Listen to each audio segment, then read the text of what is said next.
great drawing room at Collinwood, a man lies dead. Cut down in mindless fury by the woman he wronged, Quentyn Collins is in his coffin, mourned by his sister Judith and his brother Carl. But even in death, there is no peace for Quentyn Collins.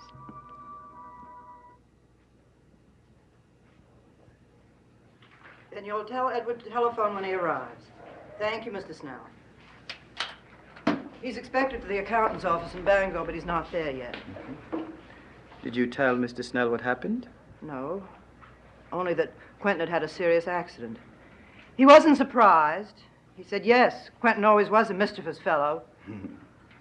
Well, he's all finished with his mischief now. And I can't say I'm sorry. Carl, please. He was our brother. You might at least try to... Oh, and missed the chance to say all the things I was afraid to say when he was alive? Oh, never. Quentyn Collins, you were a bounder and a bully, a rake and a lecher and a liar and a... What's the matter, Carl? Judith, he moved. I swear. Lying in his coffin. Quentyn moved.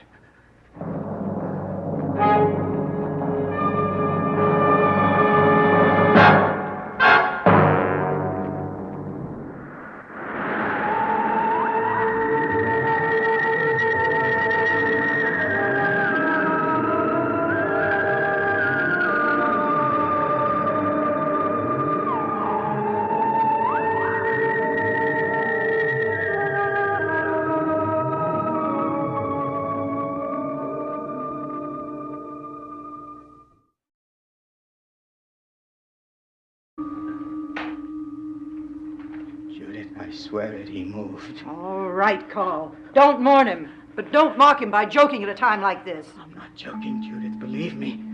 Exactly how did he move? He moved the way people move when they're just waking up from sleep. Carl, Quentyn's sleep is eternal. I'm not certain of that. I am. I'm certain and weary. It wasn't easy telling the police what happened. This house is a very private place. Yes, but murder is a very public thing. I am aware of that. That's why I agreed to cooperate with the police and tell them what happened. Yes, you did very well. I did what had to be done. I always do. Well, you convinced the police, all right. You had them in and out of the house in no time at all. You didn't even let them search the grounds. There was no need to. I told them that Dirk was going to search the grounds, and he had. Yes, and found no one. The murderer is exactly where I told the police he was, where they are looking now, down by the dock. I'm sure a sailor, a transient sailor, struck up an acquaintance with Quentyn in a card game and discovered an opportunity to make a fortune by murder. He's probably far out at sea by now, and we'll never know who it was. Yes, but we do know that it was done with Quentyn's own knife. There's been no attempt to hide that. Yes, and that means it could have been almost anybody who knew... Oh, all right. It could have been the sailor, but he's gone, whoever he was.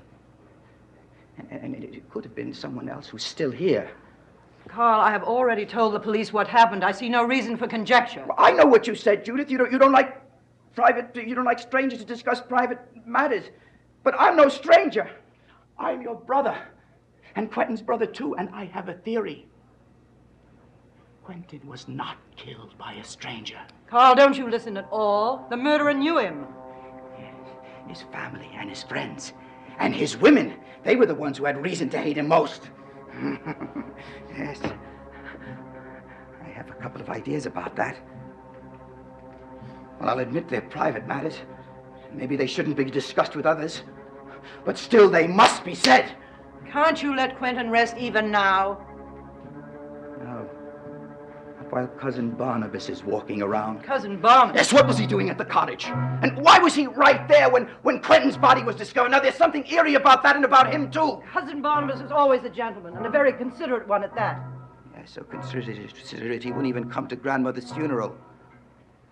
Wouldn't even be a pallbearer and walk her to a grave. He's explained that. He had very urgent business in Bangor that day. all right.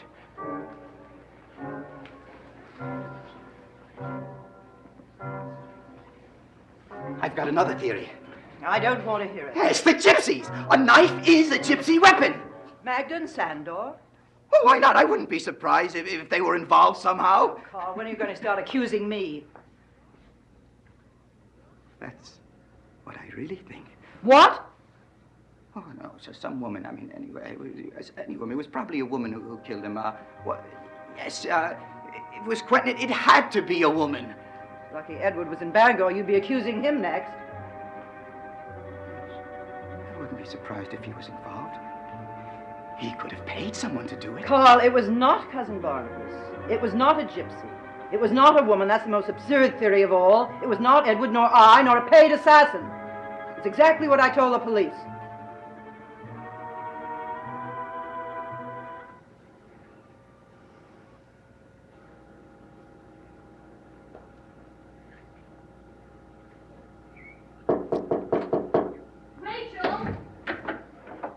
Rachel, have you seen my other trains?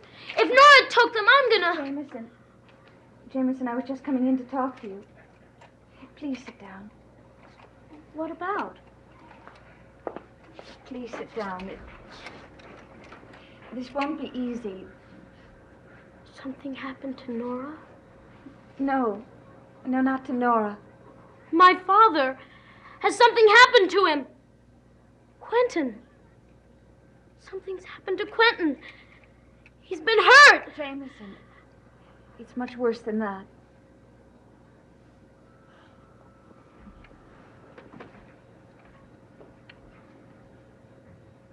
He's dead. I know how close you were to him. But you must be brave now and help Nora. It won't be as bad if you stay together. Jameson. Jameson, where are you going?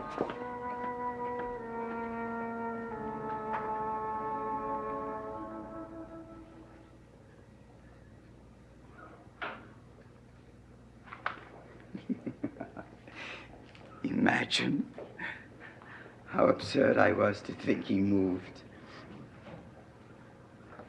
I'm glad you finally realized that.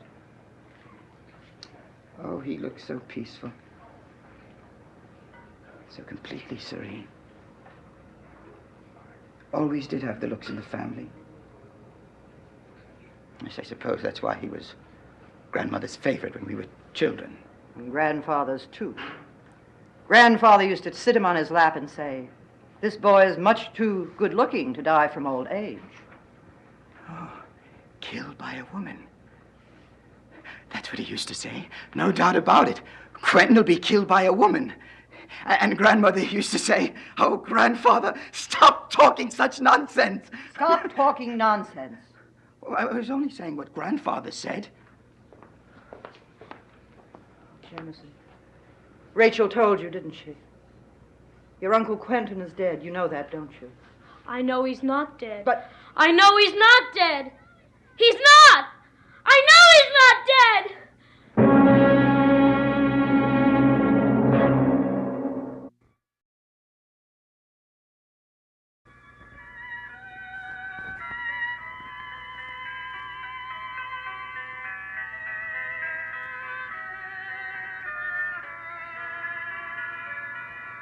Please, Quentyn, don't be dead. Please don't leave me alone.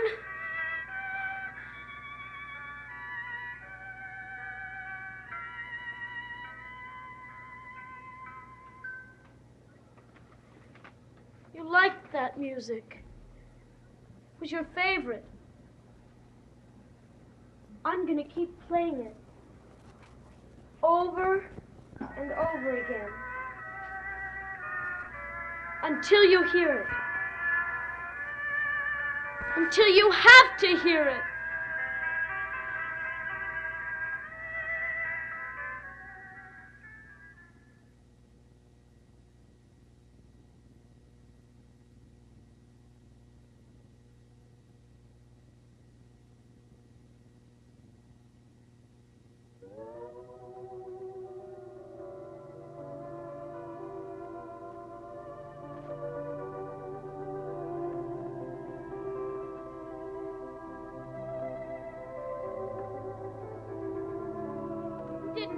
didn't leave me. I know you didn't. You never would, Quentyn. Please come back. I'll do anything you ask me. I promise. Just come back. Don't leave me.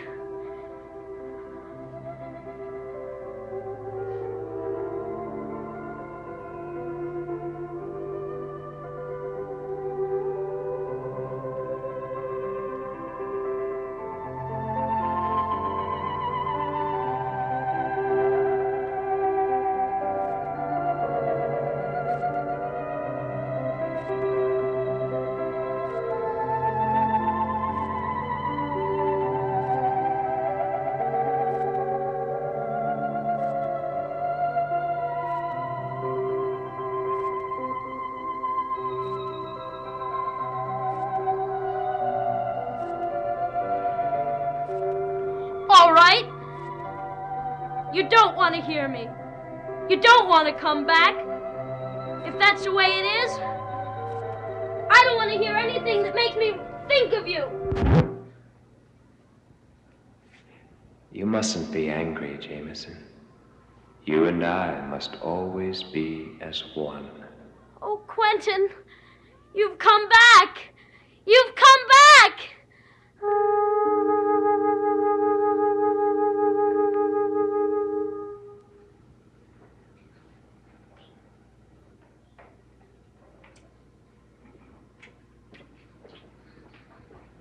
The one who is the most terrified is little Nora.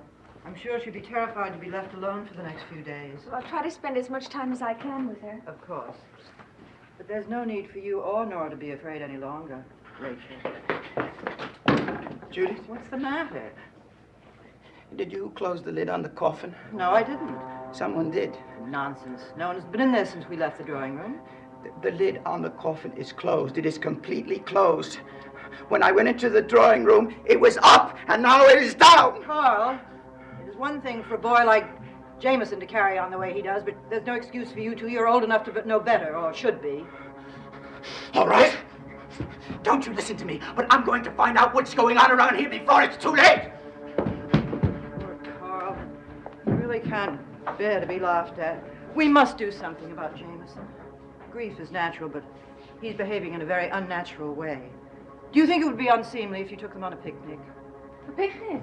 Where? Well, as far away from the cottage as possible. I'm sure that would make Nora nervous. Oh, I am sure that the murderer is far out at sea.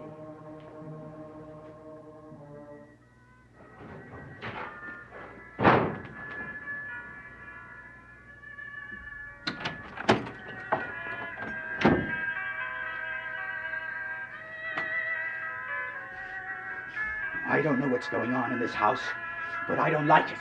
Do you hear me? I don't like it at all. Now, Judith keeps saying Quentyn is dead, and we should forget what he was. Only remember the good about him. First of all, she's wrong about Quentyn being dead. And second of all, she's wrong to forget what a heartless conniver he was. Yes. And I got the feeling he's conniving something now. Right now. And I've got the further feeling, Jameson Collins, that you know more about this than what you're saying. So you better shut that machine right now and start talking. I said shut that machine off! I want that machine off! Young man, when I say something around here, it has a meaning. Do you hear me? I am your uncle. Now, do you understand that, your uncle? No, Carl. You're my brother.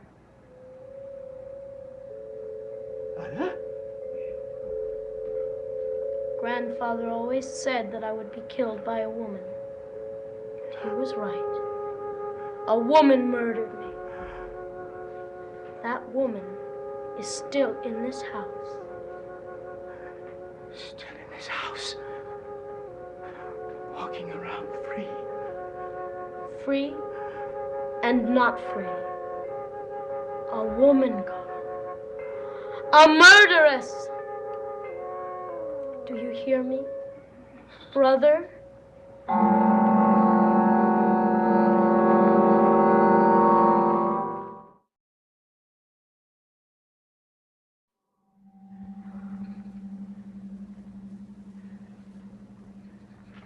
Who am I? Who are you? Dear Sister Judith, what a strange question. You see, I told you. You? Who are you? Who am I? Who do I look like? Henry just wouldn't die quietly. And our brother Quentyn, he wouldn't do anything that obliging. Carl, our dear brother Quentyn is lying in his coffin downstairs in the drawing room, where he will remain until we take him to the cemetery. What's happening here? Do you know what he told me? He said that the person that killed him is still in this house, and it is a woman. I told you it was a woman. It wasn't a woman. Of course not, Carl. It was a sailor who came home with me. Took my money and stabbed me with my own knife. She told you that. Downstairs in the drawing room. While you were both standing by my coffin. That boy wasn't in the drawing room. How could he have heard that? Oh, God. The child's possessed. Possessed?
Who will ever know? Rachel, where am I? Who will ever know? Rachel, where am I? Who will ever know? Someone will know. Who? Her. The games have rules, Miss Drummond. Very important rules. And you have violated. Now go downstairs and sit in the drawing room until you are called. And remember, a child only speaks when he is spoken to. Sorry, you can't come in. It's too late. Ah, too late, too late. Oh, see for yourself.